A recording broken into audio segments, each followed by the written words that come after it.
Survivors of Jeffrey Epstein's abuse are speaking out after Melania Trump's impromptu speech on Epstein this week. While the First Lady denied ties to the late sex offender and convicted accomplice Ghislaine Maxwell, she also called on Congress to hold public hearings for those victimized by Epstein. Each and every woman should have her day to tell her story in public if she wishes, and then her testimony should be permanently entered into the congressional record. Then, and only then, we will have the truth. Following the remarks, a group of survivors released a statement accusing the First Lady of, quote, shifting the burden onto them. They also reminded her of their advocacy and the fact that they have been sharing their stories and demanding action for quite some time. They write in their statement, quote, asking more of them now is a deflection of responsibility, not justice. And survivors have done their part. Now it's time for those in power to do theirs. Joining us now, Haley Robson, one of the survivors of Epstein's abuse. Haley, as always, thank you for coming to the weekend and for sharing your story. I have to tell you, when I listened to the First Lady's speech there, and we didn't play this part of her remarks, but it was her oath. Why wasn't the First Lady calling on other people to testify under oath in the Epstein matter? Well, that's exactly right. And that's exactly how I feel is, you know, all of the survivors that have been public, and we have to remember that there are a large and vast amount of children and women that have not come forward because they do not want to be public. So for the girls and the women that have been public, we have shared our story so many times on Capitol Hill in front of Congress. When I go back to September 2nd, I had asked Trump to meet with the survivors, and I would meet him halfway, whatever, so we could come to a vast resolution. And I think it's exactly what you said. It didn't feel like support of survivors.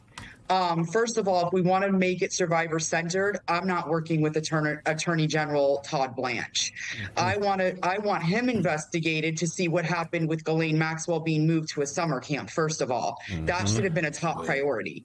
As well as, why would I want to work with Pam Bondi, who didn't even want to address or acknowledge us? I mean, you want it to be survivor-centered, you have to make the survivors feel safe and feel heard and feel seen. And we have yet to feel that by this administration. So if you want us to come and you want us to be a part of this and to testify, which is asinine at this point because we have already done it, then you're going to have to make this a safe environment and get rid of the people that have touched Jeffrey Epstein or that in some capacity are tied to him.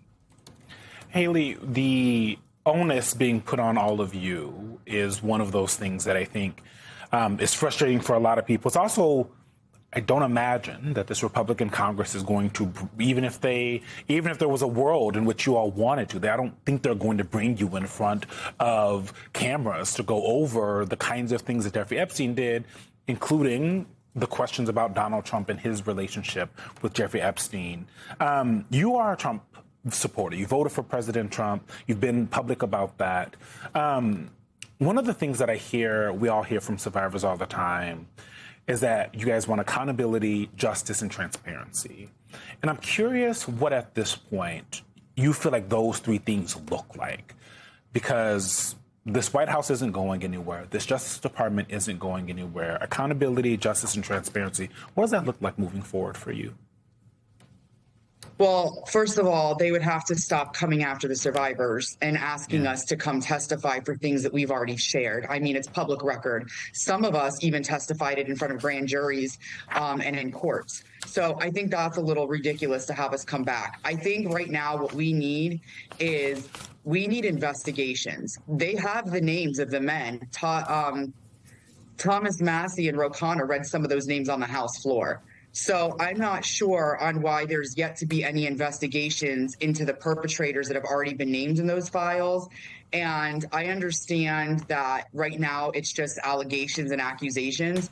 But in order for us to find the truth, you have to actually do your job, and that's to investigate. I have no faith in Todd Blanche.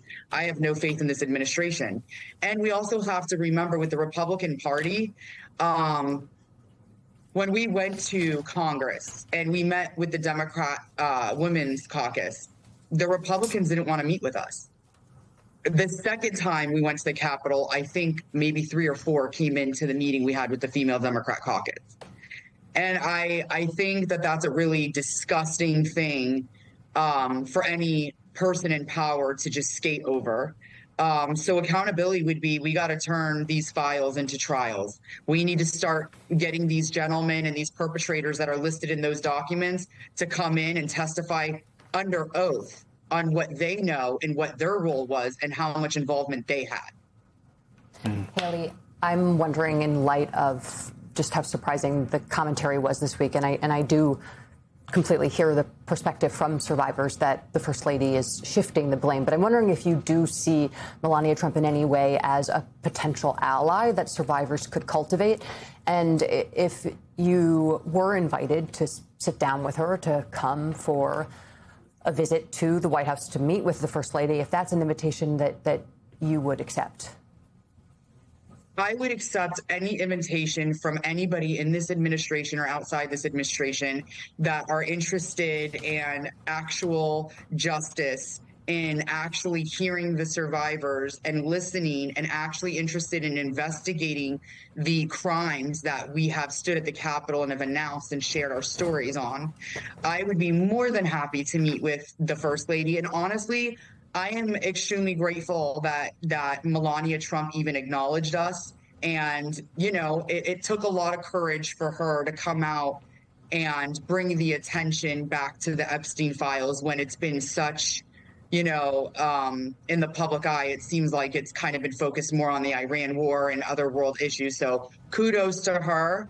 I would love to speak to her or anybody. You know, I'm very open.